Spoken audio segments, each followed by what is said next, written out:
Authors' names and original post links are provided in the description.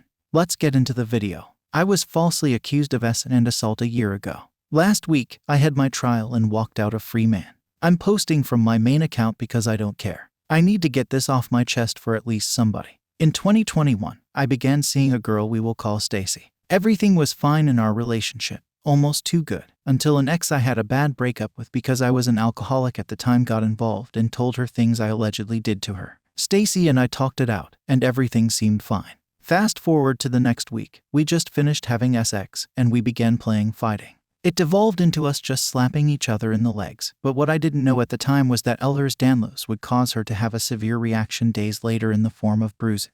Stacy told a few people, including my ex, that I did that to her even though it was 200% consensual and no ill will was intended. I even have a screen cap of her saying, "It's okay babe, we were just playing fighting." After she sent me photos of her legs and insisted I like all fighting with you, obviously her spelling mistake was meant to say play. Fast forward a few more weeks. She decides to go to bed early but says, "Wake me up with your cork if you feel like it." So after a few hours and a hell yeah, brother had passed, and I was ready to hit the hay, I did exactly that. She was into it. I was into it. Once done, we fell back asleep. She commented that it was exactly how she wanted to be woken up. She sent me several texts in the past, saying similar things. Thank God, I saved them all. A few more weeks later, I picked her up from work, and she straight up asked me if she could F her same as ex-friend. I was appalled and disgusted, and I felt like our relationship meant nothing to her anymore. This is where our relationship became toxic, and she turned me into an angry, jealous monster. And for some reason I wondered why I didn't like her friend very much. Now for the juice. In early 2022, we were off and on again every other week, it seemed, and the thought of her with someone else drove me crazy. I went off my meds and spent days wide awake, got fired from my job, and was at my wit's end. I then tried to end my own life after Stacy said in a text that she was going to spend the night with someone else while I was in the middle of an emotional meltdown.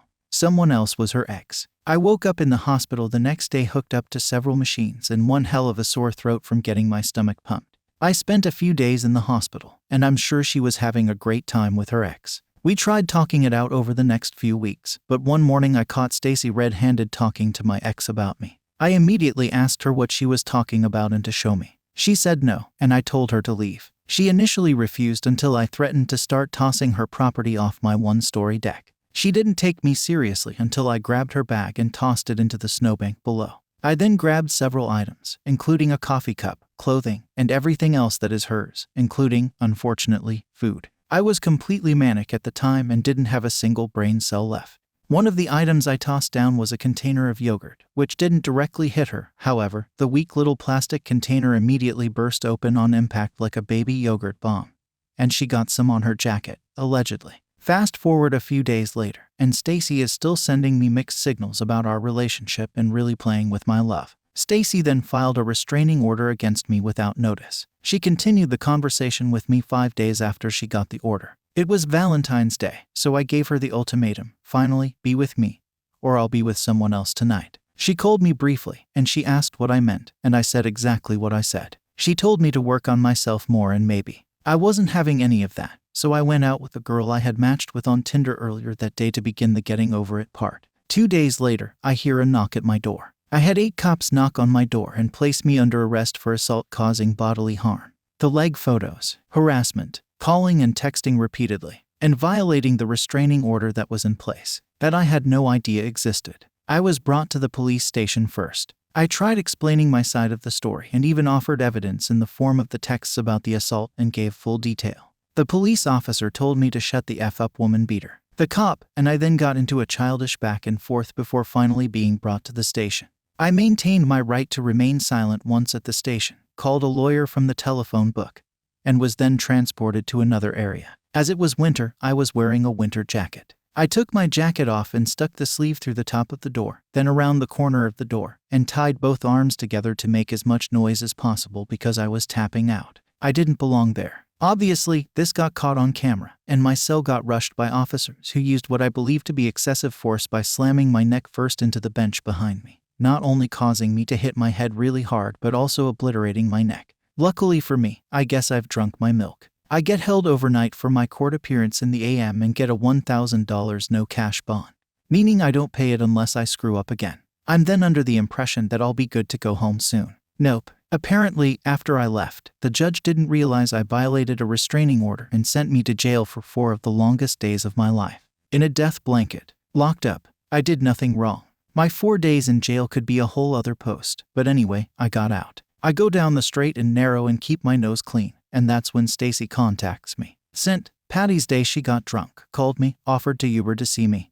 And she did. It was a dumb call on my end, but I just missed her and loved her so much at the time. She comes over at like 5 a.m. and she immediately says, let's just pretend it's like old times, and we did for 2 days when she stayed with me. She told me she told the police what she did because she just wanted a break and didn't think they would take it this seriously. When it was time for her to go, she said, call me later, I love you, and I left back home. A couple hours later, I got a knock on my door from the police again. Apparently, she ratted herself out to the police, prompting a warning. It was clear to me that she was as good for me as Flint water, and that was the last time we spoke. At my first court appearance a week or 2 later, I was tapped on the shoulder by a detective and asked to speak with me outside. He identified himself and told me he's working with Stacy, and that I should be hearing from him soon. He knows we've seen or spoken with each other, and he expects more charges. He calls me a couple days later and schedules a day for an interview. My lawyer told me he would likely be arresting me for something else, but I had no effing clue what. But he told me to keep my composure and, most importantly, shut up. I went for the interview, and you guessed it. I'm immediately placed under arrest. I wasn't handcuffed or anything. But that's when he told me I was being placed under arrest for Essa and another assault. Contrary to my lawyer's advice, I effing lose it on the cop and tell him the story and facts, then again offer to show him texts, screenshots, etc. He doesn't care. When he alluded to the second assault charge, I kept my mouth shut as I had no idea what he was talking about. He kept trying to pry at me, and finally he asked, did you throw yogurt at her? I laughed and said, okay, I think I'm done answering questions, and I will wait for disclosure from my lawyer. The cop got curt and ended the interview, and I was free to go. I then had to sit and wait for 1.5 years for my court date. In that time, Stacy took to social media to cancel me, claiming I'm a violent person with violent tendencies or something to that effect, posting photos of me along with my full name and leaving me a loner for the last 8 months because everyone I know hates me over her social media posts, which garnered a lot of attention because I had a lot of friends, especially in the local music scene and hospitality industry. I became withdrawn from society, but I thankfully acquired a girlfriend prior to the grand cancellation whom I'm still with and who supported me through it all as best she could. Unfortunately, the idea of hitting Stacy with a cease and desist didn't happen until the post was already screen captured and shared among other people. She complied, but it had gotten out of control by the time I got my lawyer on it. I was being publicly shamed because someone got yogurt on their jacket. In an unidle situation for both parties. I almost died, and she got to go F her ex over it. Seems fair. About a month ago, my lawyer gave me 2 options, go to trial or plead guilty to 1 count of assault. For the effing yogurt. It took me a few days, but I decided to opt for the latter only because I know our justice system is F-ed and fighting all charges versus taking the hit on one and getting discharged from my record after 2 years would be a much safer bet. So I did exactly that. Unfortunately, I have to report to a probation officer once a month now, but other than that, I am finally free of her and the pain she has caused me. This week, I've decided I'm going to be happy. I bought lots of music recording equipment. For some games I've been dying to play, I don't know if I should publicly address my friends on my currently deactivated social media accounts, explaining my side of the story. I went to the grocery store without a face mask, tattoos out, and hatless, and it felt liberating.